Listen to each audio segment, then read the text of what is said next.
डरपोक मत बनो। दमनक ने फिर कहानी आरंभ की। एक बार एक गीदड़ उस जंगल में चला गया जहाँ दो सेनाएं युद्ध कर रही थी। दोनों सेनाओं के मध्य क्षेत्र में एक नगाड़ा रखा था। गीदड़ ने बड़े अंदाज से उस नगाड़े को देखा। वह गीदड़ बेचारा कई दिनों से भूखा था। नगाड़े को उचित स्थान पर रखे देख वह कुछ देर के लिए रुका।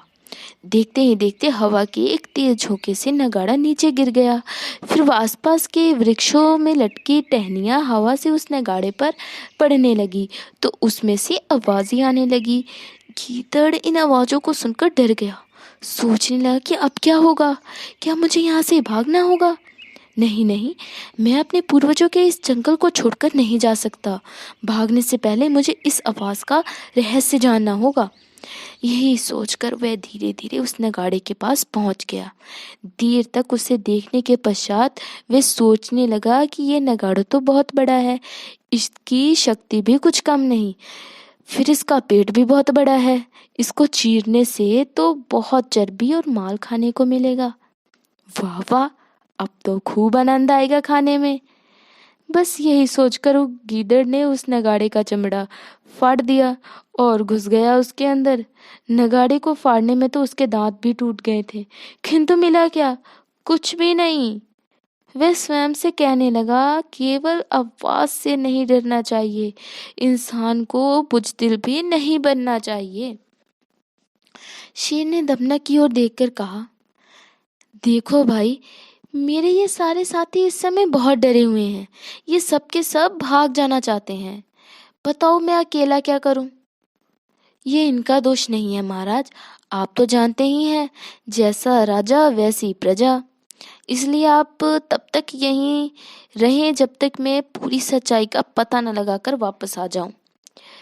क्या आप वहां जाने का इरादा रखते हो? जी महाराज। अच्छे और वफादार दास का जो कर्तव्य है मैं उसे पूरा करूंगा। बड़े लोग ये कह गए हैं कि अपने मालिक का कहना मानने में कभी भी झिझक नहीं होनी चाहिए, चाहे उसे सांप के मुंह में या सागर की गहराई में क्यों ना जाना पड़े। पिंगलक दमना की बातों से बहुत खुश हुआ। उसने उसकी पीठ थपथपाते हुए कहा, यदि यही बात है तो जाओ, भगवान तुम्हें इस काम को करने में सफलता दें। धन्यवाद मेरे मालिक, भगवान ने चाहा तो मैं सफलता पाकर ही लौटूंगा। इतना कहकर दमनक वहां से उठकर उस ओर चल दिया जहां उसने बैल की आवाज सुनी थी। दमनक के चले जाने के पश्चात शेर सोचने लगा कि मैंने ये अच्छा नहीं किया जो उसे अपने सारे भेद बता दिए। कहीं ये शत्रु का जासूस ना हो या दोनों पक्षों को पागल बनाकर अपना स्वार्थ सिद्ध कर रहा हो। ये भी हो सकता है कि ये मुझसे पुराना बदला चुकाना चाहता हो, क्योंकि मैंने इसे इससे इसके पद से हटा दिया था। कहा गया है जो लोग राजा के यहाँ पहले से ऊंचे पद पर होते हुए भी बड़ी इज्जत मान रखते हैं, यदि उन्हें पद से हटा दिया जाए तो वे अच्छे होते हुए भी उस राजा के शत्रु बन जाते हैं। वे अपने अपमान का बदला लेना चाहते हैं। इसलिए मैं उस दमनक को परखने के लिए यहाँ से जाकर दूसरे स्थान पर छुप जाता हूँ। दमनक जैसे ही बैल के पास पहुंचा, वह दिल ही दिल में खुश हो रहा था, क्योंकि उसने अपने पुराने मालिक को खुश करने और अपने खोई इज्जत प्राप्त करने का एक सुंदर अवसर मिल गया था। बैल से मिलकर वह वापस अपने मालिक के पास जाने लगा तो सोच रहा था कि विद्वानों ने ठीक कहा है, राजा मंत्रियों के कहने पर उस समय तक दयालु और सच्चाई के मार्ग पर नहीं चलता जब तक वह स्वयं दुख न उठा ले। दुख और मुसीबत में फंसकर ही राजा को वास्तविक जीवन का पता चलता है। इसलिए मंत्री लोग दिल से चाहते हैं कि राजा कभी ना कभी दुख झेले। जैसे स्वस्थ प्राणी किसी अच्छे डॉक्टर को नहीं चाहता, वैसे ही दुखों और संकटों से बचा हुआ राजा किसी अच्छे मंत्री को नहीं चाहता। यही सोचता हुआ दमनक वापस से शेर के पास पहुंच गया। शेर भी दूर से ही उसे आते देख रहा था। उसने पहले से ही अपने को आने वाले खतरे का मुकाबला करने के लिए तैयार कर रहा था। दमनक को अकेले आते देखकर वह समझ गया था कि डर वाली कोई बात नहीं है। उसने दमनक से पूछा, मित्र, तुम उस भयंकर जानवर से मिल आए हो? जी हाँ। क्या ये सत्य है? महाराज, क्या आप ये सोच सकते हैं कि मैं आप अपने मालिक से झूठ बोलूंगा? जो पुरुष राजा और विद्वानों के आगे झूठ बोलता है वह कितना ही महान क्यों ना हो, वह शीघ्र नष्ट हो जाता है। पिंगलक शेर बोला, ये ठीक है, तुमने उसे देखा होगा। छोटों पर बड़े क्रोध नहीं करते, इसलिए उसने तुम्हें कुछ नहीं कहा होगा। महाराज, हवा कभी भी नीचे झुके तिनकों और धरती पर बिछी हुई घास को कुछ नहीं कहती, सदा बड़े ही बड़ों पर अपनी शक्ति आजमाते हैं। ठीक है मित्र, मैं तुम्हारी बातों से खुश हूँ। अब उस भयंकर जानवर के बारे में तो बताओ, जिसकी गरज से ही सारा जंगल कांप उठता है। जी महाराज, यदि आप कह रहे हो तो मैं उस जानवर को आपकी सेवा में लगा दूं। पिंगलक ने एक ठंडी सांस भरते हुए कहा, क्या ये हो सकता है?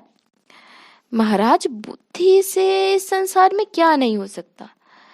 यह बात भी सत्य है कि बुद्धि द्वारा जो काम बन सकता है वह हथियारों से नहीं बनता। यदि ऐसा तुम कर दिखाओगे दमनक, तो मुझे बहुत खुशी होगी। वैसे तुम्हारी बातों से मैं बहुत प्रभावित हुआ हूँ। मैं आज से तुम्हें अपना मंत्री घोषित करता हूँ। मेरे सारे काम तुम ही देखा करोगे। धन्यवाद महाराज, मैं आपको वचन देता हूँ कि मैं आपकी सेवा सच्चे दिल से करूँगा। आप मुझे आशीर्वाद दें कि मैं उस भयंकर जानवर को आपके रास्ते से हटा सकूं। जाओ दमनक, मेरी शुभकामनाएं तुम्हारे साथ है। दमनक अपने पुराने मालिक और अपने खोए हुए पद को पाकर अत्यंत खुश हो गया था। वह वहां से सीधा उस बैल के पास पहुंचा और जाते ही उस बैल को कहा, ओ दुष्ट, इधर आ, मेरे मालिक पिंगलक तुझे बुला रहे हैं। उनकी बात सुनते ही बैल ने आश्चर्य से पूछा, मित्र, ये पिंगलक कौन है? अरे, तू मेरे मालिक पिंगलक को नहीं जानता? कमाल है, तुझे इस जंगल में रहकर भी नहीं पता कि उस वट के पेड़ के नीचे पिंगलक नाम का एक शेर रहता है। बैल उसके मुंह से शेर की बात सुनकर डर सा गया, किंतु फिर भी उसने अपने आप को संभालते हुए बोला, देखो मित्र, यदि तुम मुझे अपने मालिक के पास ले जाना चाहते हो तो मेरी रक्षा की सारी जिम्मेदारी तुम पर होगी। हाँ हाँ मित्र, तुम ठीक कहते हो। मेरी नीति यही है, क्योंकि धरती, सागर और पहाड़ का तो अंत पाया जा सकता है, किंतु राजा के दिल का भेद आज तक किसी ने नहीं पाया। इसलिए तुम उस समय तक नहीं यहीं पर ठहरो जब तक मैं अपने मालिक से सारी बात कर कर वापस ना आ जाऊं। ठीक है मित्र, मैं तुम्हारा इंतजार करूंगा। बैल ने हंसकर उत्तर दिया। दमनक बैल को वहीं छोड़कर खुशी से छलांगे लगाता हुआ शेर के पास पहुंचा। शेर भी अपने मंत्री को आते देख खुश हुआ। उसने पूछा, कहो मंत्री, क्या खबर लाए हो? महाराज, वह कोई साधारण बैल नहीं है, वह तो भगवान शंकर का वाहन है। स्वयं शंकर जी ने उसे इस जंगल में घास खाने के लिए भेजा है। पिंगलक ने हैरानी से कहा, अब मुझे ठीक ठीक बात पता चल गई है कि यह बैल इस जंगल में क्यों आया है। इसके पास देवताओं की शक्ति है। अब यहाँ के जीव जंतु उसके सामने आजादी से नहीं घूम सकते। मगर मंत्री, तुमने उससे क्या कहा? मैंने उससे कहा, यह जंगल चंडी के वाहन मेरे राजा पिंगलक नामक शेर के अधिकार में है, इसलिए आप हमारे मेहमान हैं। मेहमान की सेवा करना हमारा हमारा सर्वप्रथम धर्म है। इसलिए मैं अपने राजा की ओर से आपसे प्रार्थना करता हूँ कि आप हमारे साथ रहें। वे क्या बोला? महाराज, वे मेरे साथ आने के लिए तैयार हो गया है। अब आप तो केवल अपनी आज्ञा पर आपकी आज्ञा का प्रतीक्षा कर रहा हूँ। कहो तो उसे आपके पास ले आऊं। दमनक, तुमने तो हमारे दिल की बात कह दी। मैं बहुत खुश हूँ। जाओ, तुम जल्दी से उसे मेरे पास ले आओ। मुझे तो ये बार बार याद है, जैसे शक्तिशाली कंधों पर भवन खड़ा किया जाता है, वैसे ही बुद्धिमान मंत्री के कंधों पर राज्य का बोझ डाला जाता है। दमनक अपने राजा के मुंह से अपनी प्रशंसा सुनकर बहुत खुश हुआ और फिर वहां से वापस उस बैल की ओर चल दिया। दमनक ने बैल से कहा, देखो मित्र, मैं तुम्हें वहां पर ले जा रहा हूँ। मैंने ही शेर से तुम्हारी मित्रता करवाई है, इसलिए तुम्हें मुझे ये वचन देना होगा कि तुम सदा मेरे मित्र बनकर रहोगे। जो प्राणी गर्व के कारण उत्तम, मध्यम और अधम इन तीनों प्रकार के मनुष्य का अथवा योग्य सत्कार नहीं करता, वे राजा से आदर पाकर भी धनराज के समान भ्रष्ट हो जाता है। ये कैसे है भाई? बैल ने पूछा।